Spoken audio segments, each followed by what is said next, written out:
We knew that we must find practical control over blind economic forces and blindly selfish men. We have been warned by the power of modern weapons that peace may be the only climate possible for human life itself. FDR in 1937, Ike in 1957. We're told that President Obama is studying both those inaugural addresses as he prepares for his own. Let's talk about that on our roundtable. Let me bring you in, George. Well, I guess you could say the president, one of the reasons he might be reaching back into history is that if you look at recent second inaugurals, not all that memorable, and recent second terms, not great records. I would guess he would reach back not to 57, but to 37, to FDR's very combative speech. In March 4th, when we inaugurated back then, 1801, Thomas Jefferson gave a speech saying, "We are all Republicans, we are all Federalists, we're all of one common principle." Well, I don't expect to hear that from this president because he is combative and he does feel at the wheel of the world. The 1800 election may have been the most important election in world history because it was the first time power had been peacefully transferred after an election. And this great healing moment. I think this president feels the way Roosevelt did in 37. Well, of course, nobody believed Thomas Jefferson, and John Adams snuck out of town ahead of time because he didn't want to be there to witness his defeater making that speech. So it wasn't exactly a halcyon time. But second terms have been rough. If I were Obama, I wouldn't be paying attention to either of those speeches. I would be paying attention to the man on whose holiday this inauguration falls. Martin Luther King.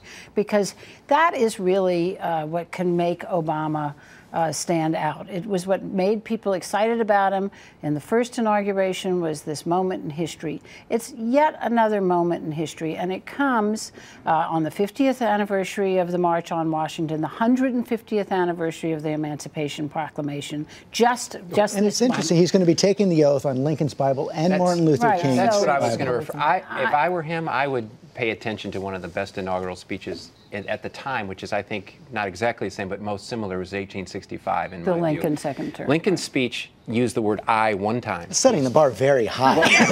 But I think that we are at probably in this country in one of the most divisive, polarized times we've had since the Civil War. And in that speech, Lincoln talked about we both pray to the same God, malice towards none, charity for all of that. And I think this president should, which I don't think he will do, should come with a sense of humbleness, a sense of humility, and a sense that basically the biggest problem he has in this country is the divisions that exist in this country that have only been made worse in the course of his presidency. Age divisions, sex divisions, church divisions, all the divisions that exist in this country, he has to figure out a way to bring people together and solve some of the problems. Which is why I think King is a good example, because he takes that and talks about inclusion.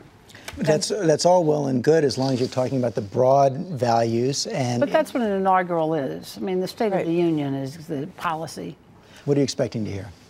Oh, I think you'll hear more of the same. I think you're right, George. It'll be more 37 than 1860. This is a president who very clearly since the election has decided he won and he's going to drive it, and he's not interested in compromise.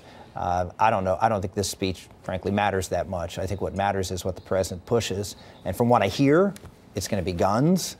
It's going to be climate change, both of which are non-starters up on Capitol Hill, and he knows it. Instead of, you want to see if the president really wants to make a difference, he'll lead with immigration. Because there's not a single Republican up on Capitol Hill who believes he wants to get it done. They all believe he wants that he will put a measure that the Republicans can't accept, and then blame Republicans, and then continue to drive a wedge between Republicans and Hispanics. And if he changes that, and he says, no, I'm willing to actually work together and get something that we can all agree on, he will change the tone on Capitol Hill. Don't expect it, but that's what he needs to do. If Republicans think that he has said that he doesn't want to work on immigration, they have not been listening. The division in this country is right in Capitol Hill. The division in this country was brought together by the president, who has formed these unbelievable coalitions of people, which is exactly what he's going to carry forward with this organizing for action. And I think his inaugural address is going to speak to that unity. He's not going to be speaking to a Congress that has an approval rating less than cockroaches and lice, according to a poll last week. But he is going to speak to to the humanity out there who want to see action happen. And he is going to remind people, I think, that we are all in this together. And that is his strength, is not from inside of Washington, but from outside. Well, the problem I think the president's had, I hope he does that. The problem he's had is he ran a campaign in 2008, and many of us had this great hope, and people like to say he was going to bring the country together, he's going to change Washington, he's going to do all that. And in the course of his presidency, we all want him to succeed, because if he succeeds, the country succeeds. It's only gotten worse. And he has said the words. Why is that? He has said Some of that, because of the no caucus. But the only person responsible, he is responsible to, is to himself. And I don't think he hasn't held dinners. He hasn't held dinners with congressmen. He's avoided meetings with congressmen. He hasn't used the social power of the president. Demonizes Congress on a regular basis. He claims that they've avoided meetings with him as well, he said in his last press conference. But the truth is, we are dealing with a systemic problem in Congress, as you well know, which is, we used to, and we had 105 swing districts a few years ago. This election, we had 35. So people are absolutely dug in to their positions, and it is very, very difficult to get anybody to Given move. that reality, George Will, what could the president do if he wanted to kind of bridge those divides? Well, it's fairly easy. These are splittable differences on whether or not, how and whether we're going to pay for the welfare state. You've heard me before, George. I'll say it again. I disagree with all four of you. I don't think dissent and division is what characterizes this town. It's a vast, deep consensus that we're going to have a large, generous welfare state and not pay for it. Everyone's agreed on that. And until the arithmetic forces us to change on that, these other issues are small potatoes.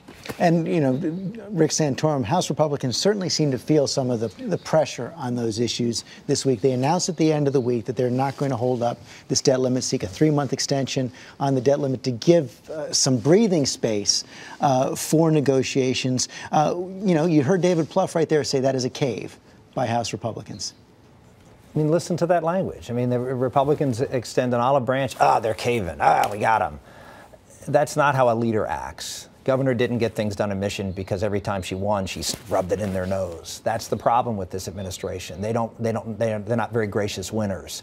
And I always said, there's one thing worse than a sore loser, and that's a sore winner. And the president's a sore winner. Yeah, I think and Republicans understand that. And this president could get immigration done. He could get something done on deficits and entitlements. But he's got to move his people to do that instead of forcing Republicans always to come his way. And that's the problem. I mean, the reality from the lens on the left, and truly, if you ask people out there, I think they would agree, is that when the House Republican caucus sent all those Tea Partiers that made it impossible for John Boehner to move, who were sent there for the purpose of not compromising, for the purpose of saying no, that made compromise virtually impossible. The president has indicated he's willing to compromise. He has angered his base. But on the right, that caucus is dragging the country down. I'm going to agree with something that George said, which I think the fundamental problem is that nobody is willing to do anything about the fiscal mess. Nobody. Republicans aren't willing to do it, and Democrats aren't willing to do it. They're both interested in blowing up the balance sheet. Republicans want to blow up the balance sheet because they're unwilling to raise taxes. They want to do it to keep taxes low. Democrats are willing to blow up the balance sheet because they want to continue government spending and increase the size of government. Just to push back on that for a second. You've seen $1.5 trillion in spending cuts over the last year and a half. You just saw $600 billion in new revenue. They have been taking steps. George, if you take a look at what really was done, is they dealt with the easiest 3 or 4% of the problem. Yeah, this is like the first half mile of a marathon race, and they want to celebrate at the half-mile mark when they got 25 miles to run. That's why what the Republicans just did was very smart. Because, first of all, they took the debt limit and default and shutting down the government off the plate. For a while. But they also said, because this is the one place where they are getting through to people, we want the Senate to pass a budget. And they are correct. Which they haven't in 4 years. The Senate has not done that because the Democrats don't want to say where they would cut. And that is a smart political move to make. They've turned, instead of fighting the president, they're fighting Democrats in the Senate. That's right. And the two big occasions coming up are March 1st, which is when the sequester kicks in. And there are a large number of Republicans who have concluded that there will be no spending cuts other than by the sequester. So the question is across-the-board cuts in both domestic and defense programs. Half from defense, which is 17% of the budget. So the question is, do Republicans hate defense cuts less than they would like to see the spending cuts on the domestic side?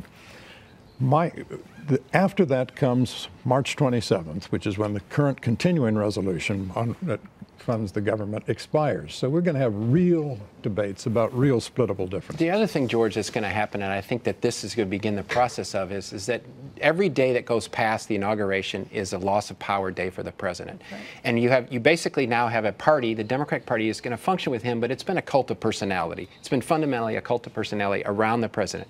They're going to have to figure out where they go from here and what's going to happen. The Republicans are basically now a cult of no personalities and no people, and they're going to have to figure out. And so each day goes forward, I think we're going to have an increasing inability for somebody to stand up and say, I represent what the Republicans are. Right now, the Republicans, the governor's right, they're lower than cockroaches. I think cockroaches are happy about the Republicans. And Democrats, as soon as this personality, as the days fade, as soon as the cult of personality begins to go, they're going to be in search of somebody. See, this is the problem with the second term because of term limits.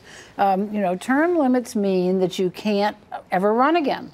And so the minute you have, gone through this nice exercise, then they stop paying attention to you because they're worrying about who they're going to run with. Go ahead. I was just going to say, I think the second term is the curse of the second term that everybody refers to has a potential of being damaging for the president. But if the Republicans continue to take very unpopular positions on issues that the public really wants to see movement on, then in the second half of his second term, if he's able to pick up more members of the House and of the Senate, he could finish with a that's going to be very strong. difficult in 2014. But let me pick up on that because I think you're right. The clock is ticking right now. Speed matters on all of these issues. And let me ask you, Governor Granholm, I was surprised listening to David Plouffe again there on the issue of immigration, which Senator Santorum brought up. Marco Rubio clearly coming forward with proposals that are certainly similar to what the president has called for, yet no phone calls from the president, no move to actually,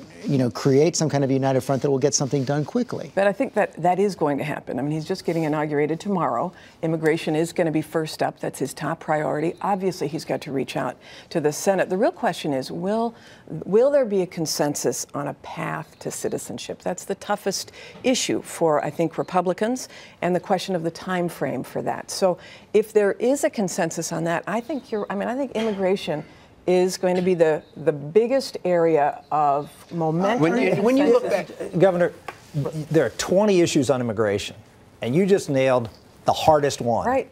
And you're saying, okay, you're only serious about doing something on immigration if you concede on the one that is the most difficult to occur. That won't be part of it? I think it is the toughest issue for Republicans. You mean dealing with the 11 citizenship. million?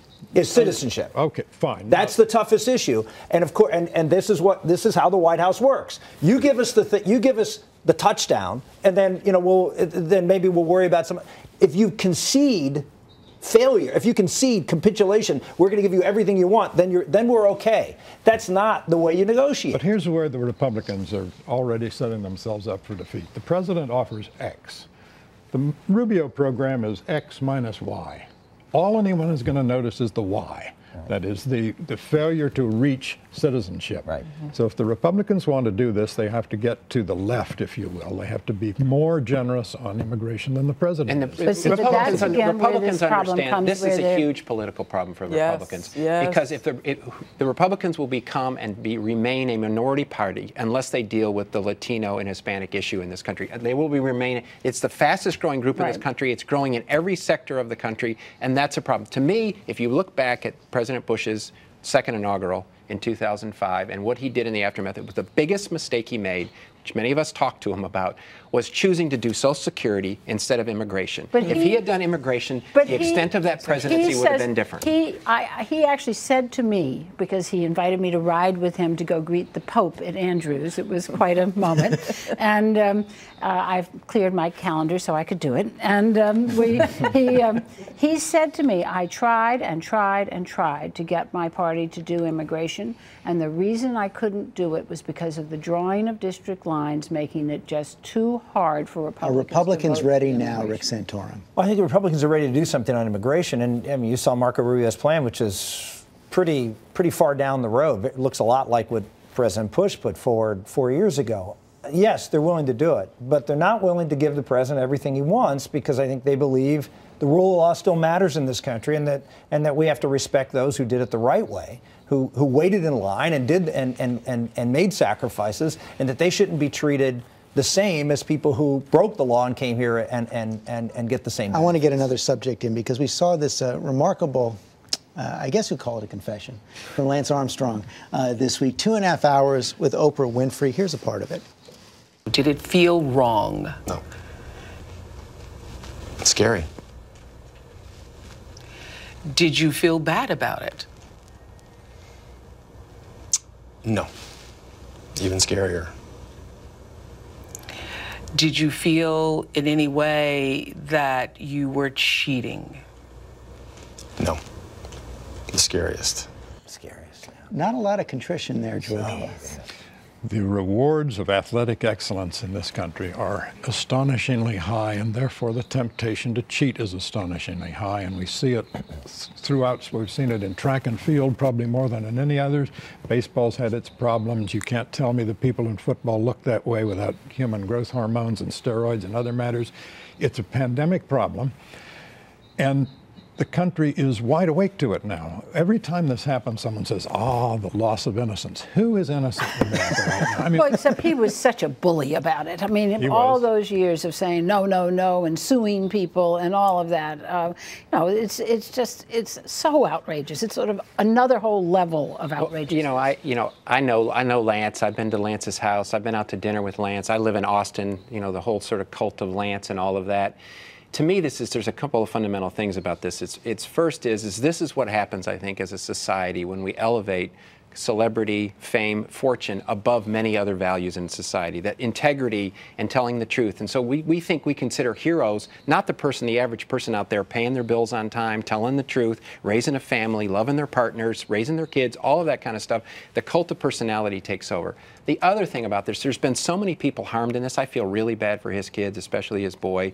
It's the one place when he broke up, talking to his boy. I feel very bad. But this is what happens. Bullies and all of this happens. We see it before. These are people that operate because they're very scared, they're very insecure, and they operate from a place of fear. Much of what happens on Capitol Hill, when people operate from that place, they're unwilling to confront the truth. Fear, but also so many, when people have this kind of power, Rick Santorum, is of a piece of what we've seen so many politicians deal with. They always think they can outrun the truth, and they never can. Right. What he did.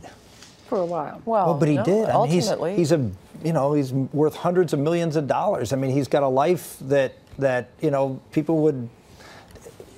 What's the lesson? The lesson is you make a confession on Oprah and you're shamed, but look at the life he's lived. I mean, he did it.